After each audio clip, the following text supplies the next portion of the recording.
마태복음 7장 13절에서 14절까지 말씀.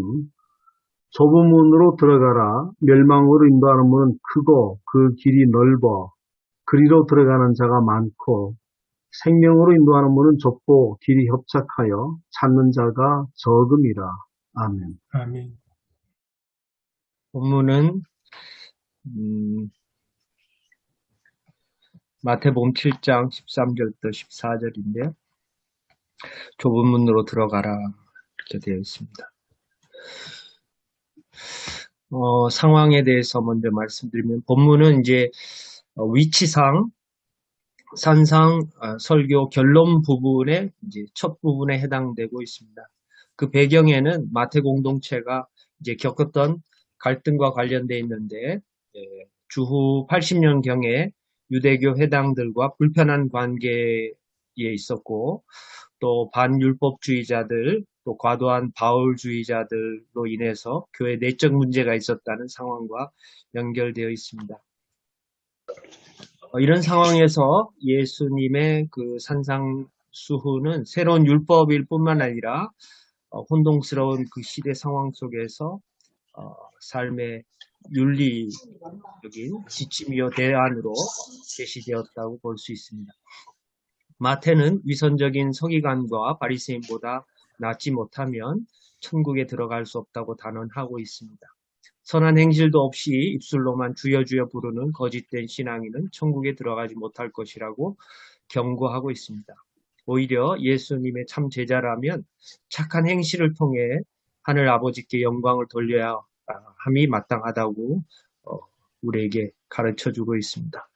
좁은 문과 큰 문, 험한 길과 넓은 길을 대조하면서 교회가 걸어가야 될 길, 문, 또 제자로서 들어가야 될 문, 선택해야 될 길에 대해서 결단을 촉구하고 있습니다. 두 번째로 좁은 문에 관한 결단을 촉구하는 본문은 이제 예언적이고 또 지혜의 성격을 나타내고 있는데 두 가지 길을 이제 극단적으로 대조하면서 이제 한쪽 길을 선택하라는 그런 전승과 관련되어 있습니다. 관련된 본문들은 이제 그 책에 나와 있어서 제가 뺐습니다. 본문은 나중에 시리아 교회 문서 디다케에서 세례문답에 사용되었습니다. 세례자에게 삶과 죽음에 이르는 두 길 중에 하나를 선택하도록 삶의 결단을 촉구하는 문답 내용입니다. 본문의 문학적 구성은 들어가라는 명령으로 시작하면서 두 개의 종속절이 나오는데 대꾸 병행을 통해서 좁은 문으로 들어가야 하는 이유를 설명하고 있습니다. 그러니까 좁은 문으로 들어가라는 이 주절의 명령은 문법 구조상 그 종속절에 대해서 절대적인 의미를 갖고 있습니다. 다시 말해서 멸망과 생명으로 인도하는 두 개의 문이 있어서 둘 중에 하나를 선택하라는 그런 이야기라기보다는 오히려 생명으로 인도하는 그 구원의 문이 유일하다. 오직 그 좁은 문 하나밖에 없다라고 강조하고 있다는 말씀입니다. 주석과 해석 부분 네 가지로 나눠서 설명하고 있는데 이게 내용들이 이렇게 좀 중복되기도 하고요. 전체적인 맥락은 제자도에 관한 말씀이라는 거죠. 제자로서 우리에게 촉구되는 어떤 길이 있다는 것이죠. 먼저 첫 번째로 이 문은 큰 문을 말하는 것이고 원래 또 도시나 성전의 문을 가리키는데요. 이 좁은 문이라고 했을 때는 단순히 좁다, 폭이 좁다는 의미보다는 고난과 시련의 뜻이 있고요. 협착하다라는 것도 환난과 박해라는 단어에서 파생되었고요. 의를 위해 박해받고 핍박받는 자가 천국 백성이라는 천국이 약속된다는 말씀과 같은 맥락입니다.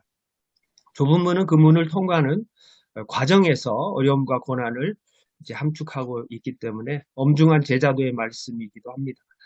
좁은 문을 통과하면 더 나은 의의 길인 생명의 길이 제자들에게 주어지고 궁극적으로 종말에 십자가 고난을 넘어서 부활의 기쁨이 가득한 영생의 나라에 들어갈 것을 약속하고 있습니다.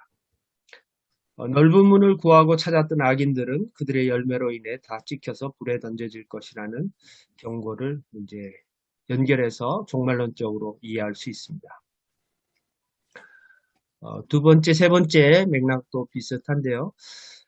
제자도는 단순히 좁은 문에 도달하는 것이 목표가 아니고, 그보다도 이제 하나의 그 좁은 문을 통과해서 영원한 생명의 길을 종말의 때까지 걷는 것이 최종 목적으로 이 도상의 그리스도인으로 이제 연결해서 생각할 수 있는 부분입니다. 그러니까 좁은 문으로라는 이 좁은 문에 관한 그 이제 한글 번역이 좁은 문을 통과하여 through라는 그렇게 이제 번역하는 것이 원문 뜻에 더 가깝다고 말하고 있습니다. 다르게 표현하면 제자들이 그 나라까지 걸어가야 하는 그 생명의 길은 무엇보다 그 좁은 문을 통과해야 한다는 것이죠. 왜냐하면 그 구원의 길을 따라 주님이 좁은 문을 통과해서 십자가의 길을 갔기 때문이고요. 그 길은 예수님이 언급한 더 나은 의를 이루는 것으로 그분의 말씀대로 가르치며 행하는 것이기도 합니다. 주님의 말씀을 따라 순종하는 그 길이 하나님이 원하시는 길이기 때문에 제자들은 그 길을 결단하고 들어가라고 이제 촉구하고 있습니다. 결과적으로 우리에게 다른 구원의 길은 없고 예수님의 가르침대로 그의 말씀을 듣고 행하는 자가 참된 예수님의 제자다, 천국 백성이다 이렇게 말씀하고 있습니다. 결국 이제 내가 누구인가, 우리가 누구인가, 내가 예수님의 제자로서의 정체성, 그 정체성이 결국 예수님의 말씀과의 관련성 속에서 우리가 선택해야 되는 좁은 문과 관련이 있다는 말씀을 하고 있고 교회도 마찬가지라고 언급하고 있습니다.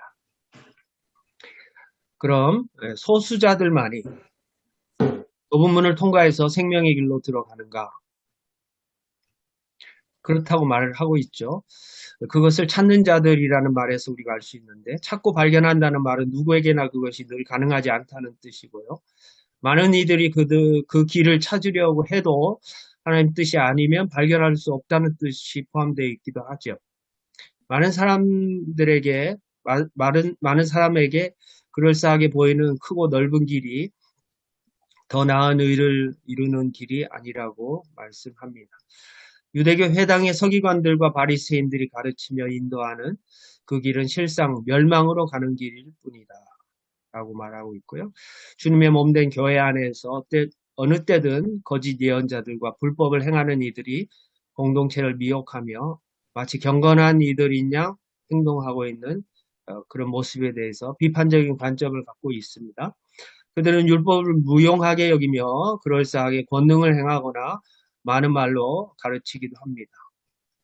경건을 가장한 채로 양의 탈을 쓴 이리같이 하나님의 백성을 빼앗고 있습니다. 결국 이제 양이냐 염소냐 이 마태복음 4장 25장 이 종말론적인 말씀과 연결해서 해석을 하고 있습니다. 마지막으로 이제 설교 주제와 관련해서 두 가지를 제시하고 있는데요. 첫 번째로 좁은 문으로 들어가라는 명령이 제자도와 관련이 있다 말씀하고 있고 예수님 자신을 양의 문이라고 언급하지만 여기서는 그 좁은 문이 이제 주님 자신이 아니라 예수님이 가르쳐 주신 산상 설교 전체를 가리키고 있다고 말씀합니다. 이미 좁은 문을 지나왔는가? 지나오고 있겠죠. 지나가고 있고요. 그럼에도 그 길의 종착역에는 아직 이르지 못했다고 말하면서 그 본문의 명령은 아직도 가야 할 구원의 길이 있다는 것을 깨닫도록 합니다. 길 위의 사람이죠. 예수님의 길, 나는 길이요 했을 때 예수님이 길이 되신다는 건데 우리는 길이 아니잖아요. 길을 지나가야 되는데 지나가고 있는데 길의 궁극적인 목표에 이제 서 있는 거죠. 목표를 향해서 가는 이제 그런 입장이죠. 그러니까 이것을 좀 더 확대하면 이제 소수자 마이너리티로서의 그 순례자라고도 볼 수 있겠고요. 그러니까 어디에 머물러 있는 것이 아니라 이제 이렇게 이동하는 그런 순례자의 이미지를 생각해 볼 수 있겠습니다. 두 번째로 많은 이들이 넓은 길로 간다. 이 현상이 이제 상당히 보편적인데요. 종말에 도달해서야 이 좁은 문과 넓은 문의 다름을 이제 깨달을 수 있잖아요. 결국 열매로 이제 판단을 받을 수 있고 주님의 평가가 있는데요. 그렇다면 열매가 맺히기 전에 생명과 멸망을 가르는 그 두 문과 두 길의 정체를 미리 알 수 있는 지혜와 방법은 과연 없을까? 그래서 마태복음 25장에 나오는 그 말없이 섬기는 사람들, 또 드러내놓고 하면서 자기들이 구원받았다고 이렇게 자처하는 그런 두 부류의 양과 염소의 이야기들 통해서 어떤 제자의 길을 걸어가야 할 것인가, 이런 이제 반성과 고민을 이제 하게 됩니다.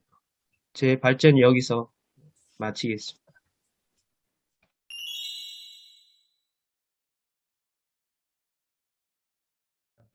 여기 본문 보시면 우리는 그냥 좁은 문, 우리 성경책, 제가 가진 성경책에도 뭐 작은 소제목으로 좁은 문 이렇게 기록되어 있거든요.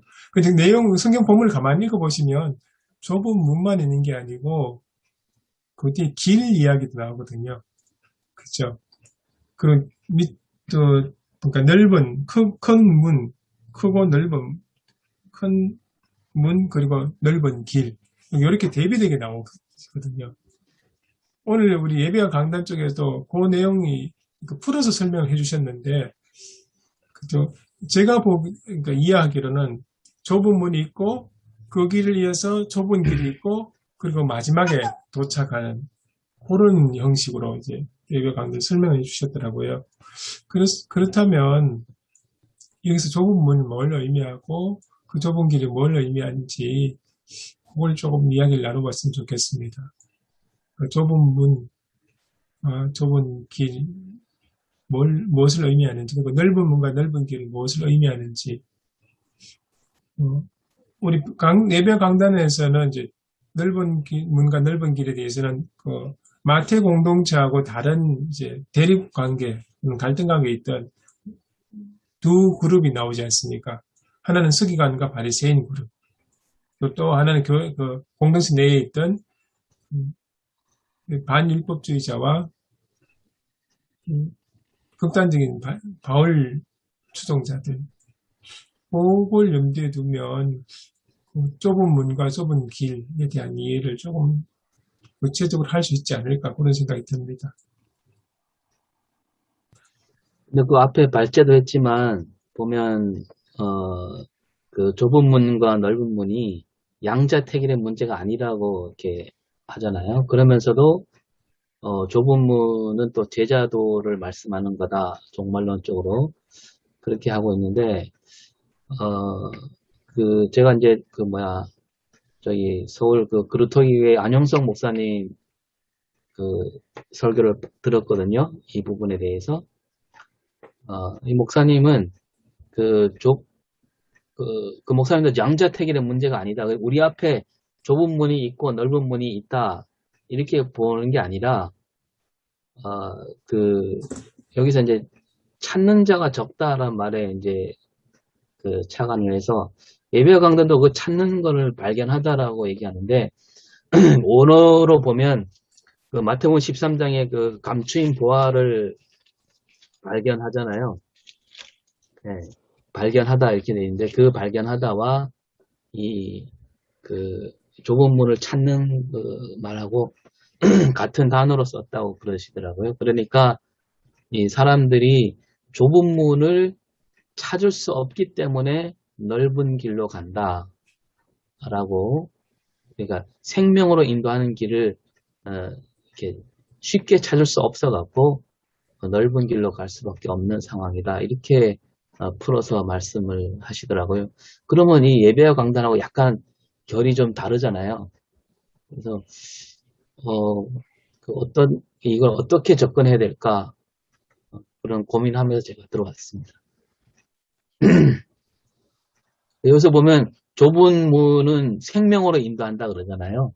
그러니까 그 생명으로 인도하는 문은 사람들이 쉽게 찾기가 어렵다. 다른 말로 하면, 만약 그걸 찾았다면, 마땅히 그 길로 가는 게 상식이 아니냐. 이렇게 풀어서 말씀하시던데, 예, 우리가 기존에 알고 있던 거하고 조금 다른 것 같아요.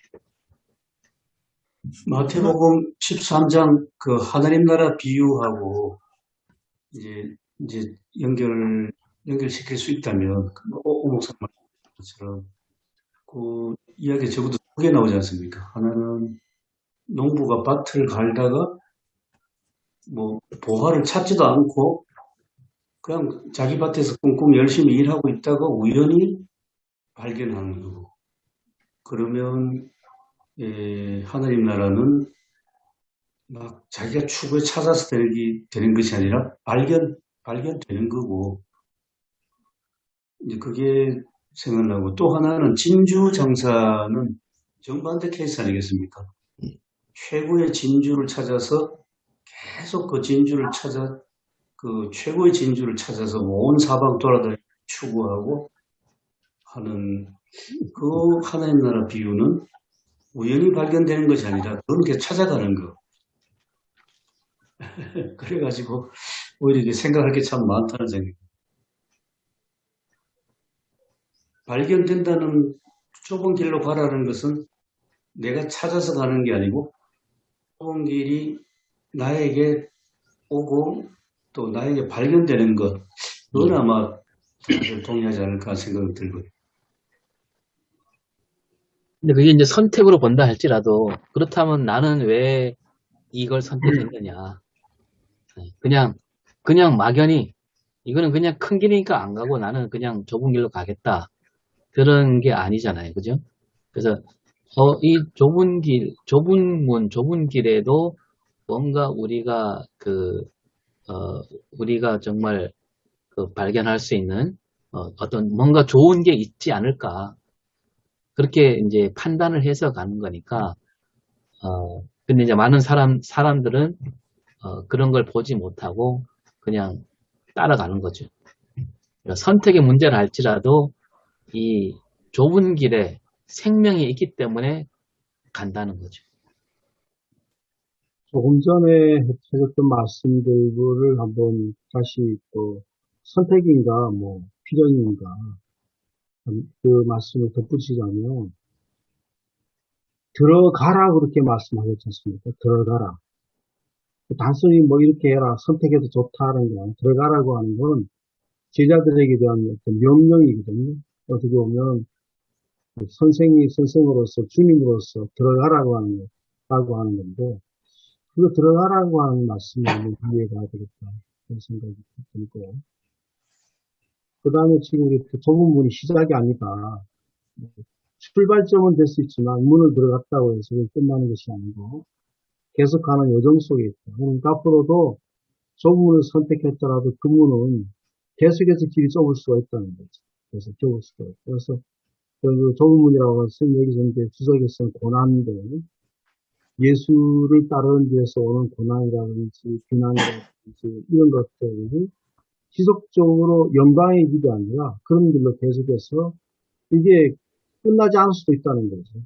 계속해서 그 길로 우리가 생애를 마칠 때까지, 이 땅에 교회가 없이 주님 오실 때까지 계속 그런 상태 속에 있을 수 있다. 그래서 그것들을 우리가 각오해야 된다고 하는 그런 말씀일 수도 있겠다고 봅니다. 선택과 결단인가에 대해서는 이 문제는 이제 유일한 길인가 두 개의 길인가 이 문제잖아요. 그러니까 하나의 길이 절대적이다 한다면 그걸 이제 선택하는 것을 이제 전제로 하는 거겠죠. 그러니까 내가 선택했는가, 또 선택을 촉구해야 되는 위치인가. 그러니까 이 말씀의 그 해석은 이 말씀을 받거나 전하는 위치에 따라 달라질 수 있다는 생각이 들고요. 그러니까 예를 들어 세례를 받은 사람 입장에서는 선택을 해야 되는 거죠. 세례를 이미 받은 사람은 도상에 있는 거고, 아까 이제 말씀하신 것처럼 이제 이게 교회 안에 교회 내적 공동체의 갈등 상황이라는 걸 전제로 하면 이제 결국 유일한 길이지만 선택을 해야 되는 거죠. 결단을 통해서 두 길이 경쟁하고 있다기보다는 우리가 어떤 길을 진리라고 믿고 결단해야 되는 그런 상황이 아닐까라는 쪽으로 이제 이해를 하게 되고요. 그건 자연스럽게 이제 그 갈등의 상황이 뭐냐, 마태는 왜 이걸 예수님의 말씀 속에서 공동체의 문제를 해결하려고 했느냐라고 했을 때는 결국 율법과 복음의 문제가 아닐까 생각을 하죠. 두 번째 질문과 이제 자연스럽게 연결이 되지 않겠는가 생각이 듭니다. 복음을 얘기하면서 율법을 배제시키려는 경향이 있었다는 거죠. 그 당시에도. 그러면서 이제 그 타협적인 신앙이 가능했고요.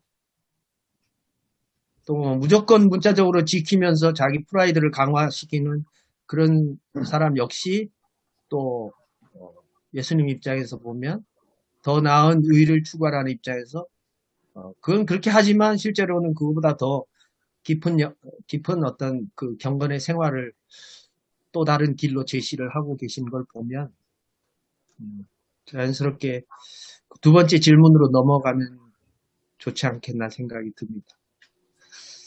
결국 우리는 믿으니까 율법이 필요 없어. 이게 이제 극단적인 선택이겠고요.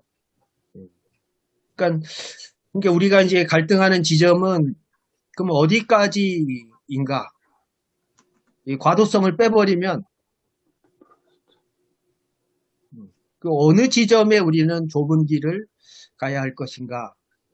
사실 마태 입장은 더 디테일하잖아요, 사실은. 그러니까 서기관이나 바리새인들의 의도 인정을 하면서 그보다 더 나은 의를 이제 추구하는 이 말씀에 비추어서 율법에 천착되어 있는 부분이 있는 거죠, 사실은. 그래서 종교 개혁자들은 이제 제3의 해석인가요?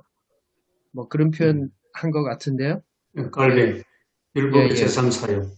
예, 제가 너무 오래돼가지고 갑자기 생각이 나서 그런데 어쨌든 율법과 복음의 관계를 어떻게 규정하고 그것을 지금 이제 어정쩡하잖아요. 우리 지금 상황이 교회가 예배의 현장성을 잃어버리고 있고 또 이제 뭐 19명이라고 이렇게 제한을 두는 것도 사실은 큰 교회 입장에서 굉장히 분노를 일으킬 수 있는 특별한 어떤 그 근거 없이 그렇게 19명으로 딱 제한을 그것도 뭐 10명으로 했다가 좀 더 풀어줬다는 것처럼 이렇게 해석하는데 결국 공동체의 응집력이 점점 떨어지고 있고 젊은 세대나 또 뭐 병약하신 분들이나 뭐 이런 분들은 또 코로나라는 이유 때문에 또 그 전에도 역시 이제 교회 이탈 가능성이 점점 커지고 넓어지는 이런 상황에서 어떻게 하면 이제 이 문제를 일단 갈등하고 있는 교인들에게 해답을 제시해야 될 필요성이 있다는 생각이 많이 드네요. 이게 또 같은 얘기입니다만 선택인가 뭐 그런 걸 넘어서서 절박한 사람은 오직 한 길밖에 없는 거죠. 진짜 절박한 사람. 예수님께서 그 산상수를 마셨을 때 한가롭게 그나 목가적인 풍경 속에서 다시 말씀하셨을까? 예수님께서 지금 십자가를 져야 되는 상황 속에서 한가하게 제자들을 먹고 뭐 이렇게 뭐 학문을 이렇게 그렇게 했었을까? 예수님 하신 말씀이 예수님께서는 아주 그 당시 사람들의 인간에 대한 절박함, 정말 다른 어떤 선택이 없다고 하는 거를 너무 느끼셨을 때, 우리가 느끼지 못한 걸 느끼셨을 것 같고, 마태 공동체에서도 그 절박한 상황이라는 거죠. 그러니까 절박한 세상 속에서 절박한 사람 길은 하나밖에 없거든요. 선택할 수 있는 상황이 아니기 때문에 자기들의 이 공동체가 생존하기 위해서는 다시 예수 그리스도께로 돌아가서 정말 그분의 말씀을 듣는 것이 진짜 자기들이 어떤 현대의 공동체가 지속된다든지 이것을 할 수 있는 상황이라 그렇게 인식이 됐다고 생각이 들고, 오늘날 교회 같은 경우도 절박한 상황 속에 우리가 어떻게 해야 될 건가? 절박해지면. 더 절박해지면 좋겠지만 힘드니까 이런 상황 속에서 우리가 뭘 선택해야 되겠습니까? 그러니까 우리가 지금까지 했던 그 전통적인 어떤 그 방법들, 이런 것들이 아니라 결국 우리가 이 절박한 상황 속에서 우리가 마태 공동체 그렇듯이 진짜 예수 그리스도의 절박한 마음으로 그리스도께로 정말 말씀으로 돌아가는 어떤 그런 것들이 우리에게 필요하다. 그런 어떤 생각이 좀 듭니다. 그래서 저희가 절박한 사람들에 대한 어떤 상황에서 절박한 사람들에게는 그 길밖에 없는 거죠. 선택 잘하는 것이 없는 것처럼. 그렇게 한번 생각도 좀 해봤습니다.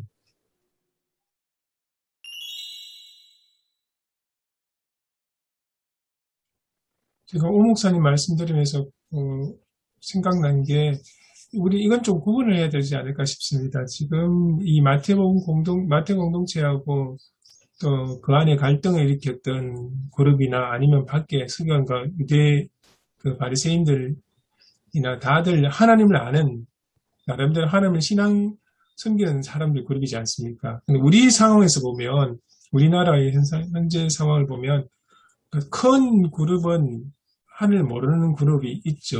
그리고 교회나 교회 주변에 이제 하나님을 알고 하나님을 섬기려고 했던 그룹이 있고, 그 중에 이제 저희들이 이제 본문에서 이야기하는 것은 그러니까 교회를 둘러싸고 교회에 직간접으로 관계를 맺고 있는 사람들에 한해서 이야기하는 것 같다는 생각이 듭니다.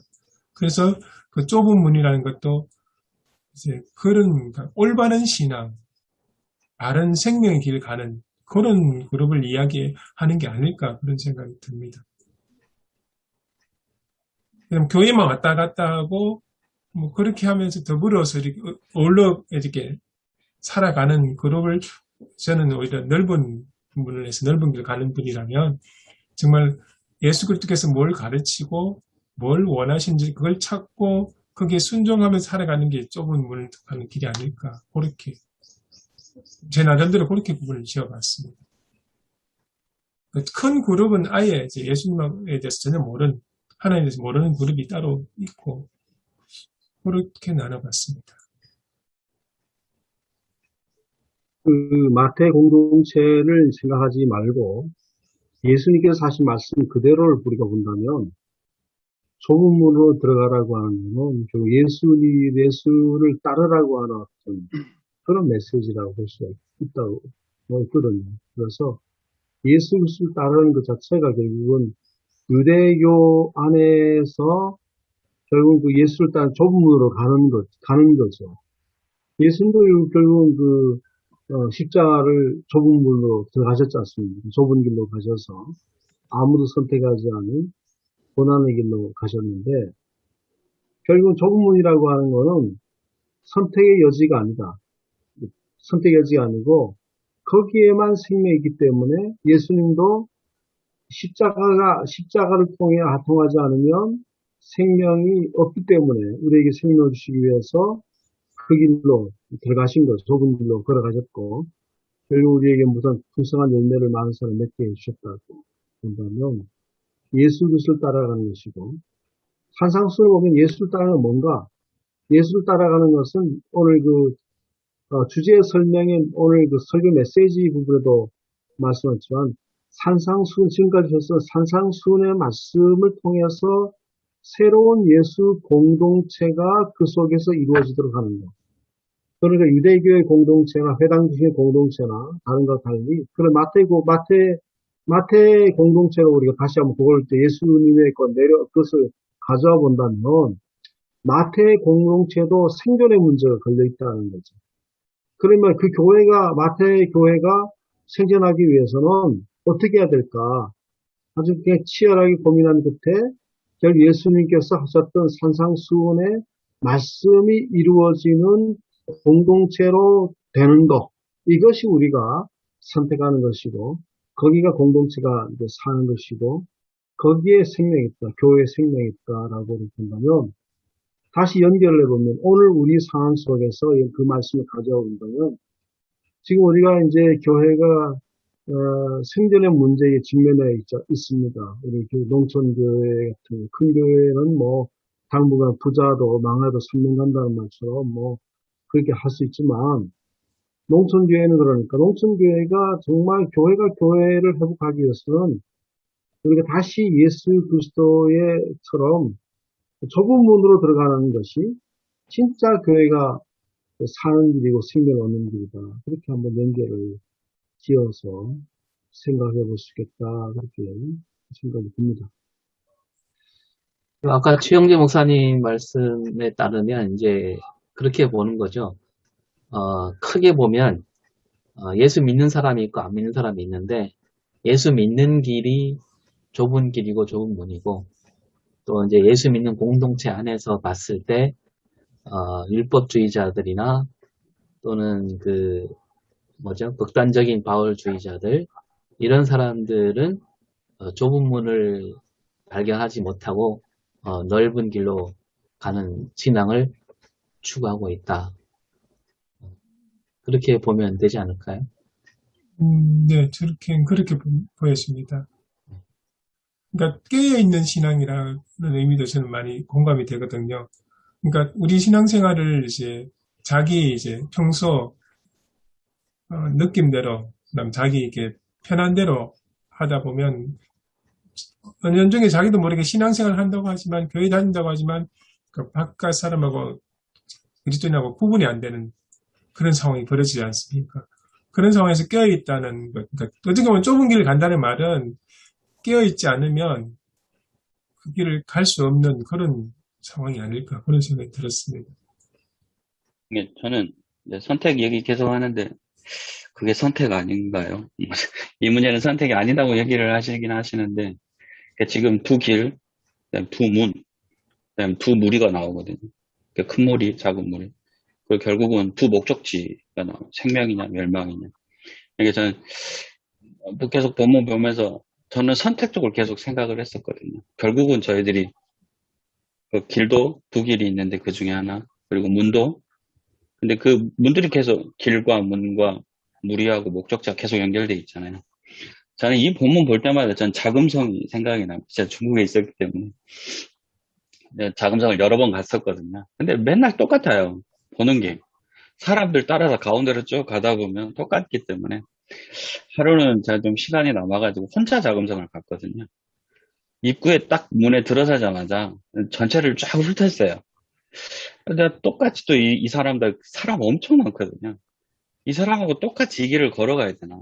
곰곰이 입구에 서가지고 전체를 쭉 봤거든요. 근데 길이 가운데 큰 길만 있는 게 아니더라고요. 그러니까 그날은 좀 여유 있게 좀 쭉 전체를 보면서 내가 똑같이 이 길 가야 되나? 이거 사람밖에 안 보이는데? 그러면서 봤더니 양쪽에 좁은 길이 있어요. 자금성 양쪽에 보면 좁은 길이 있어요. 그래서 그날은 이제 사진을 좀 찍는 걸 좋아하거든요. 그래서 좀 사람 없는 사진을 찍고 싶어서 그래서 똑같은 큰 길을 안 가고 옆에 있는 작은 길로 갔는데 사람이 아무도 없어요. 사람이 아무도 없지만 자금성의 또 다른 모습이 보이더라고요. 그러니까 똑같이 자금성이 워낙 크다 보니까 옆에서 봐도 그건 똑같이 보이거든요. 그런데 작은 길로 가다 보니까 성벽을 타는 길이 또 나왔어요. 전혀 처음 보는 길이었거든요. 근데 그 길을 가는데 사람도 없고 여유있게 자금성도 즐기면서 전혀 새로운 모습을 봤어요. 근데 이제 제가 뭐 중국은 몇 년간 못 들어가긴 하지만 이제 가면 저는 그 큰 길을 안 갈 거거든요. 왜냐면 내가 그 작은 길의 그 멋진 모습을 봤기 때문에.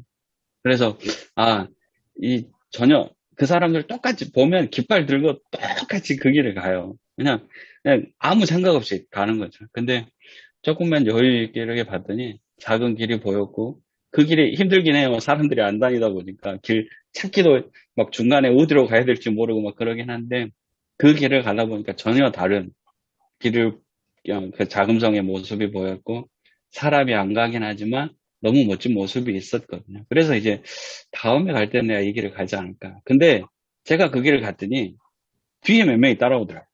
그러니까 똑같이 다 가는데 제가 그 길을 갔더니 뒷사람이 몇 명 걔들이 따라오는 모습을 봤거든요.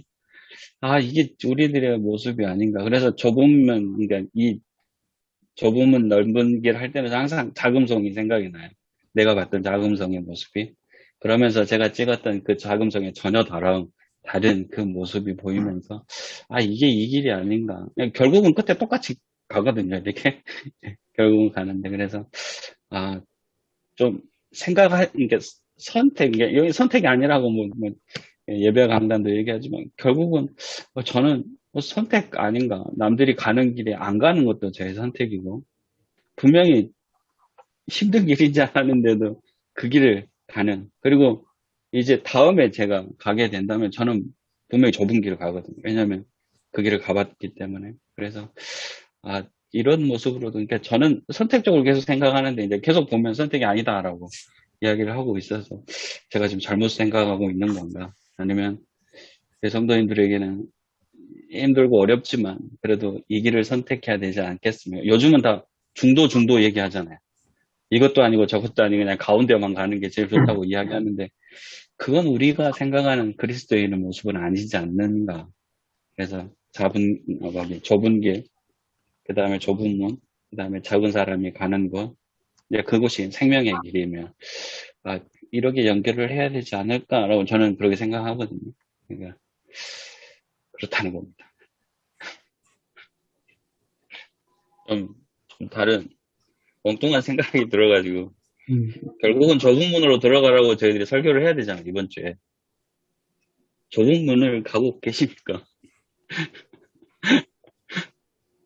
그러니까 이번 주에 분명히 그렇게 설교해야 되는데, 그러니까 저도 지금 이 교회 온 지 한 1년 반 정도 됐는데, 사실 거물리 교회에서도 연락이 왔었거든요. 아, 그래요? 근데 저는 지금 여기 있잖아요. 그러니까 과연 나는 좁은 길을 선택하고 있는가? 그렇게 설교해야 될 입장인데, 솔직히 저희들이 목회자된 입장으로 큰 교회와 작은 교회에 있으면 큰 교회로 가기를 원하는 게 저희들의 모습이잖아요. 그리고 사례금이 많은 데와 적은 데가 있으면, 그러니까 우리의 모습이 어떤가? 그러니까 우리가 설교해야 될 입장에서 이게 계속 듣는 성도님들, 산상수훈자들이 계속 설교하고 있잖아요. 듣는 성도들의 입장에서 많이 힘드시진 않을까라는 생각. 제 와이프가 어제 설교 이거 본문을 딱 치는데 또 좁은 문이야? 라고 얘기를 하더라고요. 그러니까 이게 성도님들도 힘들지 않을까라는 생각들. 그리고 과연 우리는 목회자 입장으로 좁은 길을 가려고 하고 있는가라는 생각이 문득 들어가지고 질문해본 건. 참, 교회 교인들도 참 어려운 현실이고, 목사님들은 또 교인들의 그런 모습 보면서 예배도 지금 너무 제한적이 돼서 정말 참 암담한 현실이구나. 그 생각도 자주 해봅니다. 그런데 오늘 본문 말씀 다시 보면 첫 목사님 말씀하신 대로 산상수훈의 끝부분에 와가지고 예수님이 좁은 길, 생명길, 넓은 길. 이 말씀은 그 당시 상황을 다시 생각하면 굉장히 과격한 말씀이구나 하는 그런 생각이 들어옵니다. 굉장히 절박한 상황에서 이 생명길로 가라.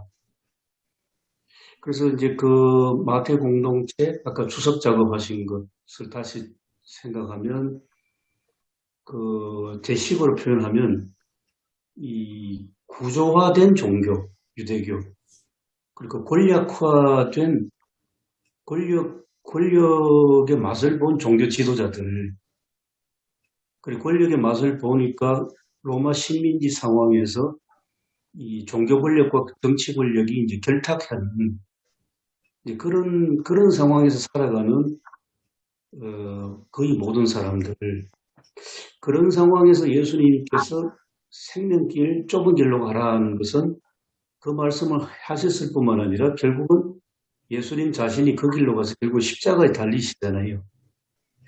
이제 그거를 보니까 저는 종교 개혁자 한 사람 루터가 생각났습니다. 중세교회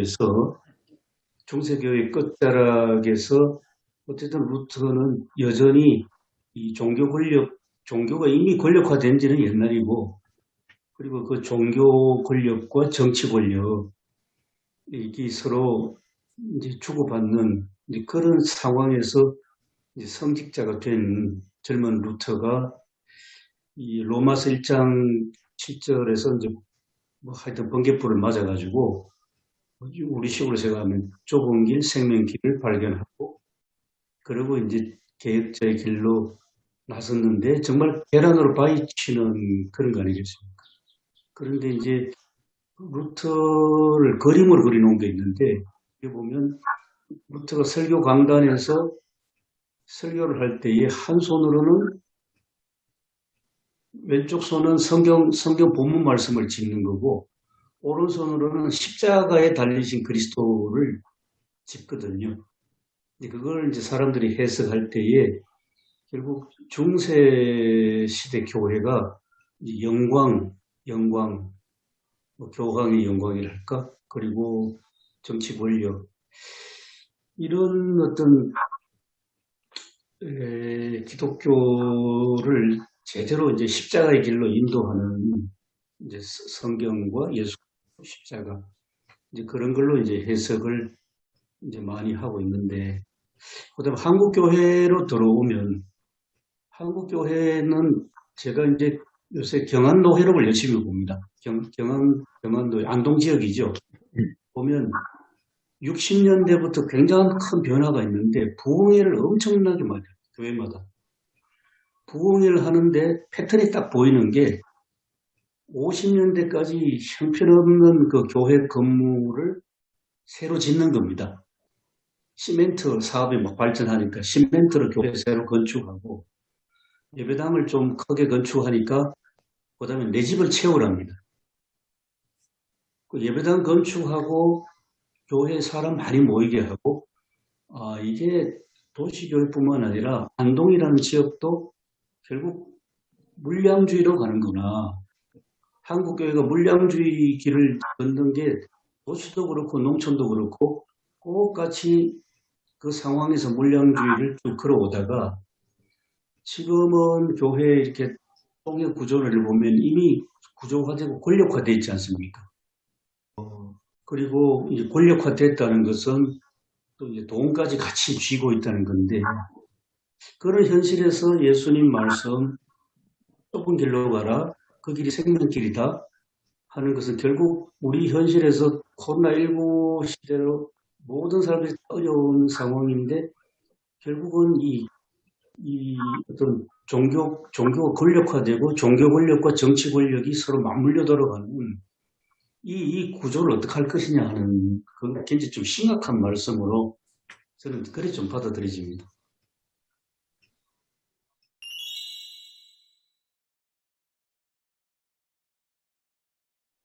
우리 이제 한국교회 성도님들은 이제 우리 개신교 종교개혁적인 신앙교육을 실제로 받으셔가지고 오직 믿음으로 구원 받는다 그 생각이 머릿속에 굉장히 강하게 각인되어 있지 않습니까? 그렇다면 그 의인은 믿음으로 말미암아 살리라는 그 로마서 1장의 말씀하고 좁은 문으로 들어가라를 어떻게 조화시켜서 설명해 줄 수 있을까? 교인들이 이해할 수 있게. 이게 두 번째 좀 고민되는 부분입니다. 그 믿음과 굳이 연결한다면 이렇게 보면 되지 않을까요? 우리가 예수님이 그 좁은 문과 좁은 길이 생명으로 인도한다 그랬는데, 우리가 그걸 바로 알 수는 없잖아요. 저 길이 생명의 길이라는 것을 알 수가 없는데, 그게 믿음이죠. 그 좁은 문으로 가는 곳에 생명이 있다라고 믿는 믿음. 그럼 그 믿음과 이 좁은 문이 연결되지 않을까. 음. 네.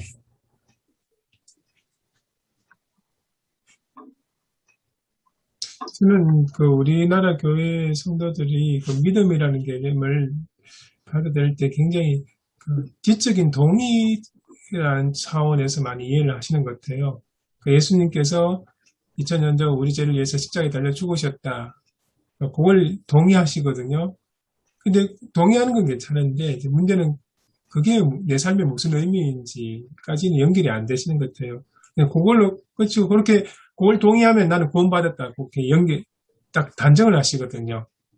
그러다 보니까 그게 삶이라든지 그리스도와 함께 동행하며 그 말씀에 순종하는 이런 것들이 문제가 되는 것 같아요. 그래서 믿음이라는 것은 의인은 믿음으로 말미암아 살리라는 것, 저는 이렇게 생각을 합니다. 그러니까 예수님이 나의 주인이 되셔서 그분의 가르침에 따라 순종하며 살아가는 그 삶 자체가 예수 그리스도를 진짜 믿는 게 아닐까. 그렇게 생각이 듭니다. 그래서 좁은 문이라는 그 좁은 길이라는 의미도 그런 것과 관련되지 않을까. 그러니까 이전까지 이제 내가 주인이든지 아니면 다른 뭐 돈이라든지 아니면 명예라든지 이게 내 삶을 이끌어 왔다면 이제는 예수님이 내 삶의 주인이 되고 내가 그분의 말씀에 따라 순종하며 살아간다. 그 과정이 아마 힘들고 굉장히 고달프고 어려운 삶이겠죠. 사람들 보기에 뭐 오해도 있을 거고 뭐 조롱도 있을 거고 박해도 있을 거고 뭐 무관심도 있을 거고 그런 것들을 다 감수하면서 걸어가야 되는 게 아닐까 그렇게 생각이 듭니다. 그러면서 이제 좀 아까 그 이상훈 목사님 말씀하셨던 그 이야기를 조금 든 게 성도들 삶이 힘들잖아요. 각박하고 어떻게 보면 인간의 탐욕이 아주 극렬하게 표명되는 자본주의 사회 속에서 조금이라도 더 많이 움켜쥐려고 막 발버둥 치면서 막 치이고 있는 그 가운데서 또 좁은 길로 걸어가라고 이렇게 교회에서까지 이야기하면 힘든 건 사실인 것 같아요. 어떻게 보면 그래서 이제 느껴지는 게 교회 목사님들 가운데 성도 위로하고 하는 그런 설교들을 많이 이제 좋아하신다고 그러시잖아요. 워낙에 사회생활 속에서 막 치이니까 그렇게 이야기를 하시는 것 같은데 근데 오늘 성경 말씀을 보면 그런 것 같습니다. 예수님께서 원하셨던 것은 단순히 그냥 어떤 조직, 어떤 공동체 안에 들어와 있는 게 아니고 그 속에서 예수 그들을 내 삶의 주인으로 모시고 살아가는 모습 그런 게 아닐까 그렇게 생각이 듭니다. 예. 저는 조금 실제적인 얘기를 하자면, 저는, 제가 이제 옥방에 있었을 때에, 광산이 이제 폐광되고 난 다음에, 다른 선택을 할 수 있는 상황이, 교회를 떠나간 사람들 어떻게 할 수 있는가.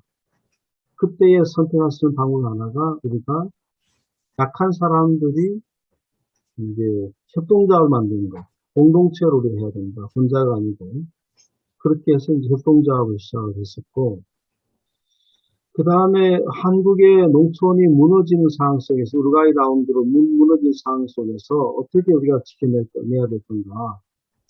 그리고 또 농촌이 농약과 제초제라든지 이걸로 오염된 상황 속에서, 먹을거리 오염된 상황 속에서 어떻게 선택해야 될 건가.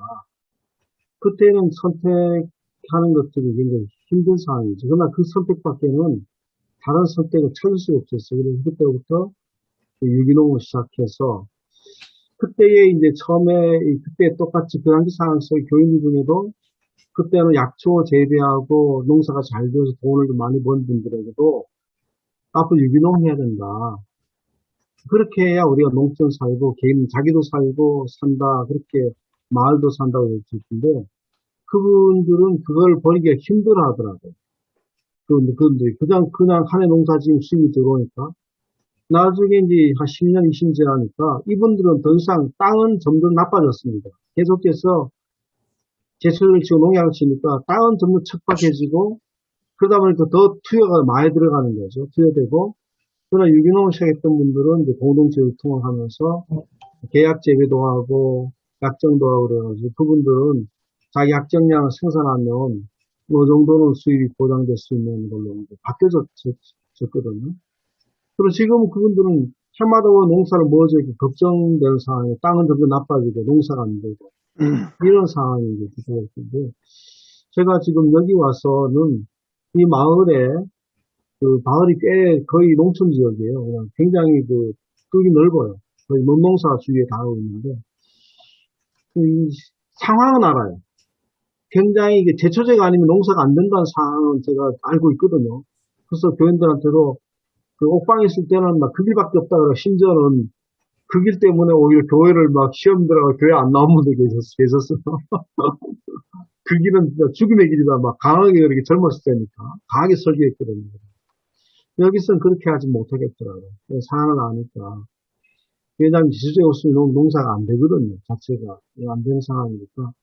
제가 뭐 거기 대해서 뭐 교회에서 얘기를 하지 않는데, 저 혼자라도 400평 땅에서 이민교수님 와보셨지만, 혼자라도 풀깡도 힘들고, 풀뽕도 힘들고, 농사일도 힘들지만, 혼자라도 그냥 이 길을 그냥 걸어야 되겠다. 누가 뭐라든지.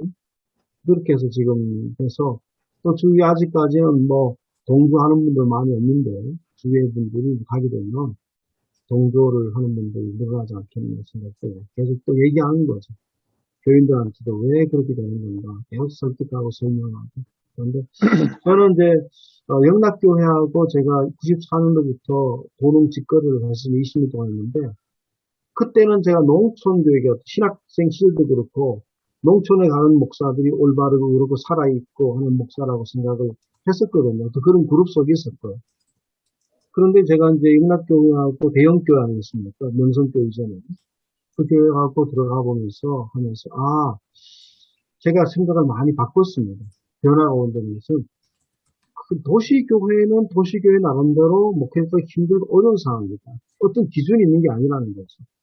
도시 생활이 다르고 농촌교회 생활이기 때문에, 농촌교회 어떤 생활 그 자체 생활의 기준이 의가 될 수도 없고, 또 그렇게 되기 때문에 일률적으로 뭔가를 하는 거예요. 도시교회는 도시교회대로 어려운 상황이니까 어렵고 농촌교회 어려운 상황이니까 내가 의롭다. 우리 프로페 차이 같은 경우도 프로페 차이한 사람은 설교에 의롭고 제일 잘하는 사람이고 그런 게 아니라는 거죠. 그런 게 아니라 나름대로 그분은 그분의 길을 걸어가고 이분 편한데 나는 나에게만큼은 내가 주님께서 나에게 어떤 좁은 문이나 좁은 길든지 나에게 된 그 길을 걸어가는 것이 좋겠다.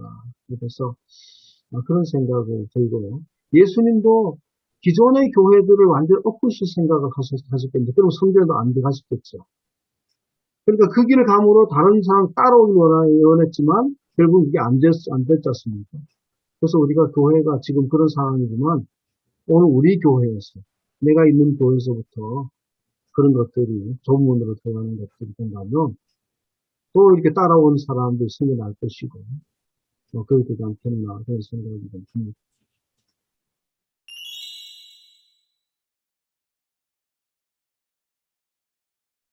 저는 그 최영재 목사님 믿음과 연관해서 아까 계속 말씀하셨는데, 그러니까 예수님이 이제 좁은 문으로 들어가라 그러셨잖아요.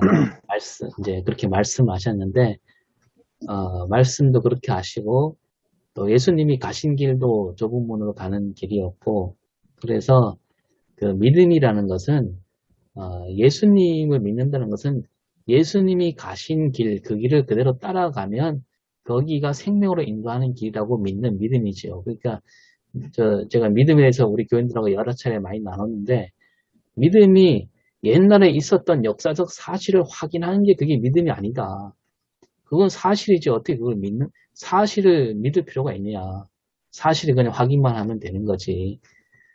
그래서 믿는다는 것은 그분한테 내 삶을 맡긴다는 뜻이라고 본다면 예수님이 좋은 문으로 가라고 했으니까 그 말씀을 믿고 그 길로 가야 되는 것이고 또 예수님이 또 그 길로 가셨으니까 우리도 그 길을 따라서 가면 거기에 생명이 있다라고 내 삶을 내어드리는 게 그게 믿음이다.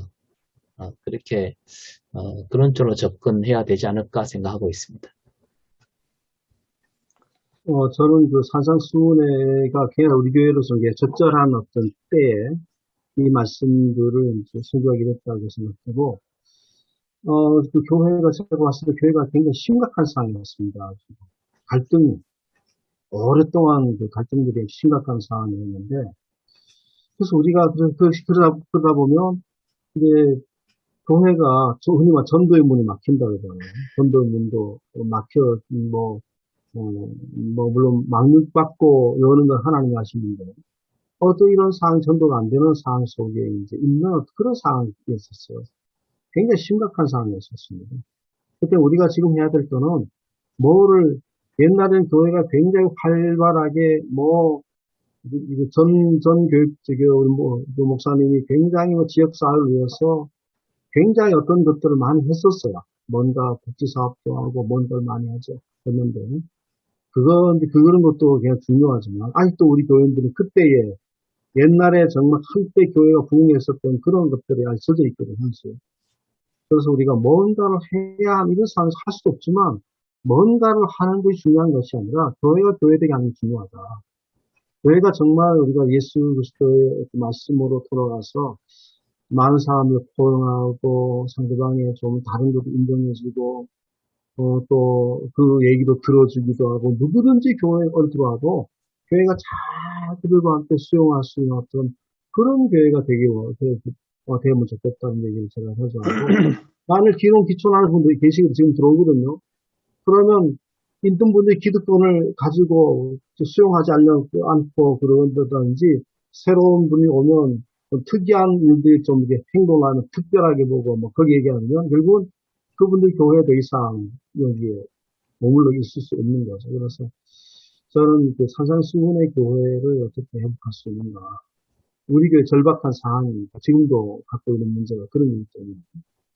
그것이 우리 교회로서 그런 어떤 걸 지금까지도 저는 좀 말씀드렸습니다. 그렇게 좀 하는 겁니다. 저는 오늘 이 본문을 보면서 두 가지가 생각이 났습니다. 하나는 그 철로역정이 떠올랐고요. 또 하나는 로버트 프로스트의 가지 않은 길이라는 시가 떠올랐는데요. 이게 사실은 이제 이 좁은 길이라고 하는 것이 무슨 이렇게 글쎄요, 우리가 생각하는 개념, 넓고 좁고 그런 개념은 아닐 것 같고, 좀, 희소성이라고 그래야 될까요? 이 사람들이 그런 길을 찾지 않는다 하는데, 이 찾는다라고 하는 것이 저는 추구하다, 따라가다, 순종하다, 이런 의미로 저는 받아들여졌고요. 이 좁은 문이 무슨 힘들거나 무슨 어렵거나 그래서 좁은 문일까, 힘들다 편하다의 문제일까, 쉽다 어렵다 이런 문제가 아니고 선택이 많지 않다라는 그런 뜻으로 저는 받아들여집니다. 많은 신앙인들 또 많은 일반적인 많은 사람들이 그 길로 안 간다는 거죠. 그리고 보통 사람들은 그냥 아무 생각 없이 대중적인 그냥 그런 삶을 살잖아요. 아까 자금성 이야기도 하셨습니다만 관광하면서 그냥 깃발만 보고 그냥 우르르 몰려가는, 그런데 뭔가 생각을 하고 고민하면서 사는 사람들은 그 길로 가지 않는다는 거죠. 그래서 아까 그 자금성 관광 이야기가 굉장히 저는 신선하게 다가왔고요. 예수님께서 들어가라 그러거든요. 이 말씀을 생각하면서 저는 고린도후서 5장 14절 말씀이 떠올랐어요. 그리스도의 사랑이 나를 강권하시는도다. 무조건 윽박지르고 하라고 그래서 하는 것이 아니라 그리스도의 사랑이 나를 그렇게 그리 좁은 문으로 가게 하시는 거거든요. 들어가라고 그렇게 말씀하시고 윽박지르는 게 아니고 상당히 자상하신 그런 음성으로 들려지는데, 요한복음 10장 7절에 그 양의 문이 떠올랐고요.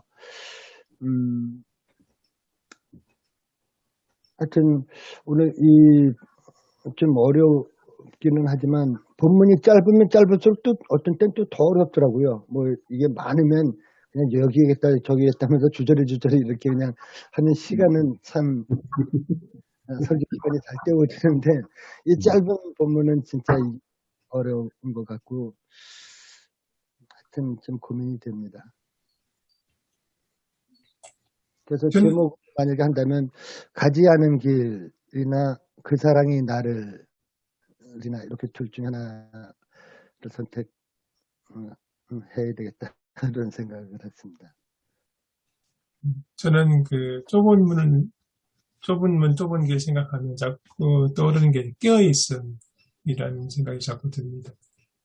깨어있지 못하고 의식하지 못하면 나도 모르게 어느 순간에 넓은 길을 같이 덩달아 어깨 동무하고 가는 그런 느낌 많이 듭니다.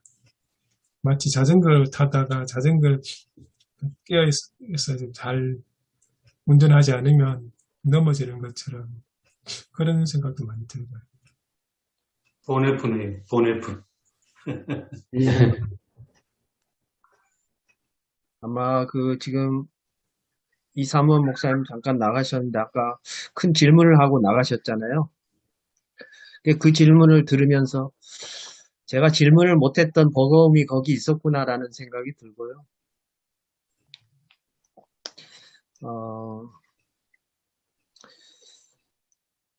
그러니까 뭐 별거 없으면서 뭔가를 자꾸 취하려는 경향이 있는 것 같아요. 그리고 지금에 만족하지 못하고 그게 이제 넓은 길이라고 할 수 있겠죠. 제가 추구하는 길이. 성경이 이제 계속 우리에게 요구하는 것은 사실 급진적인 말씀이죠. 과격하기까지 하고요. 그래서 십자가가 필요한 게 아닌가라는 생각도 해봅니다. 십자가 아니고는 해결할 수 없으셨던 것 같아요. 네.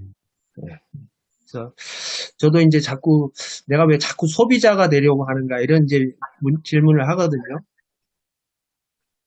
그 성도들이 마른 성도지만 사실은 신앙을 소비하고 또 소비하는데 만족하고 그런 사람 자꾸 길러내는 것은 아닌지라고 이제 어쨌든 리더 입장에서 반성을 해보게 되는데요. 어쨌든 위로의 설탕인가 위기의 설파인가 이런 질문도 해보고요. 결국 예수님의 존재 아까 이제 양의 문이라고 예수님 이 말씀이 예수님은 아니라고 이렇게 설명을 이제 여기 책에는 해놨는데 아까 얘기하면서 보니까 예수님이구나라는 생각이 자꾸 들고 그리고 예수님의 존재 자체에 대한 그 급진성이 그 당시에 불가피했다. 예수님 입장에서도 그렇고 마태 공동체에서도 그렇다는 생각이 들고 결국 그 존재와의 연결은 말씀을 디테일하게 생명으로 알고 지켜나가는 제자의 길. 결국 그게 이제 십자가 사건하고 이렇게 연결되는 게 아닌가라는 생각도 들고요. 예수님은 좀 엉뚱한 말씀인데 예수님은 이제 3년 하셨으니까 그냥 되는데 우리는 너무 길게 살잖아요.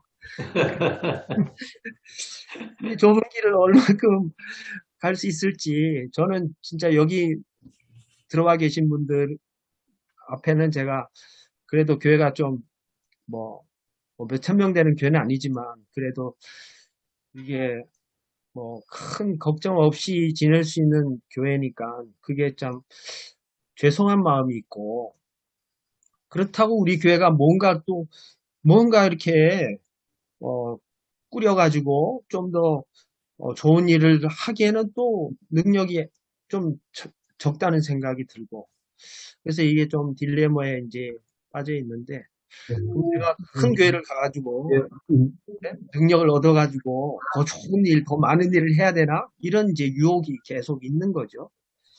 저뿐만 아니라 많은 목회자의 생각들이 이제 거기에 머물러 있지 않은가 그런 생각을 하고 이 길을 끝까지 간다. 이 길을 끝까지 가야 한다라고 생각하시는 분들이 저는 굉장히 존경스러워요. 그 삶의 자리가 어떠하든 그 절박함이 그 자리에서 녹아져 있잖아요. 근데 그 절박함을 내 삶의 자리, 내 목회의 자리에서 회피하려면 하는 경향이 저한테는 있거든요. 반반은 아니지만 저도 가라면 끝까지 가야 되는 거죠. 하나님이 가라면 가는 거고 여기 불러주신 그 소명도 있는데 어쨌든 오늘 그 예수님의 말씀과 존재와 십자가 사건 이걸 연결해서 이제 설교하고 싶다는 생각이 들었습니다. 예, 좀 길어졌습니다. 죄송합니다. 예. 제가 한마디만 더 하면요. 이 본문을 갖고 설교할 때 어떻게 설교하는 게 좁은 문으로 가는 길인가? 네? 어떤 그 주제를 어떻게 접근하는 게 더 좁은 문일까? 라고 했을 때 아까 이상호 목사님이 걱정했잖아요. 교인들이 힘들고 어려운데 계속 이렇게만 설교하면 더 이게 삭막하지 않을까? 그래서 위로를 좀 해야 되지 않나? 그 위로로 가는 게 오히려 넓은 길이 아닐까요? 그런 생각이 듭니다. 예, 참 고민입니다. 그러니까 고민. 힘들게 해야 된다는 뜻은 아니지만 이 말씀이 버겁게 느껴져야 되는 게 이게 정상이 아닐까. 이게 무지무지 힘들고 와 이런 말씀이 있다라는 것이 자신의 삶을 무너뜨릴 수 있어야 되지 않겠는가라는 생각도 해봐요. 네.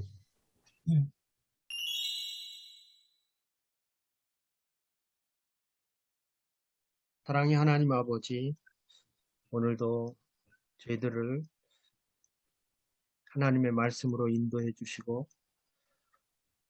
또 목회자의 특권보다 책임을 먼저 생각하며 좁은 길을 걸어갈 수 있도록 말씀으로 도전해 주시니 감사를 드립니다. 맡겨주신 귀한 직분 또 귀한 사명 잘 감당할 수 있도록 건강과 지혜와 능력을 허락하여 주옵소서. 아멘. 살아계신 예수 그리스도 이름으로 기도합니다. 아멘. 아, 네. 네. 고맙습니다. 수고하셨습니다. 감사합니다. 예.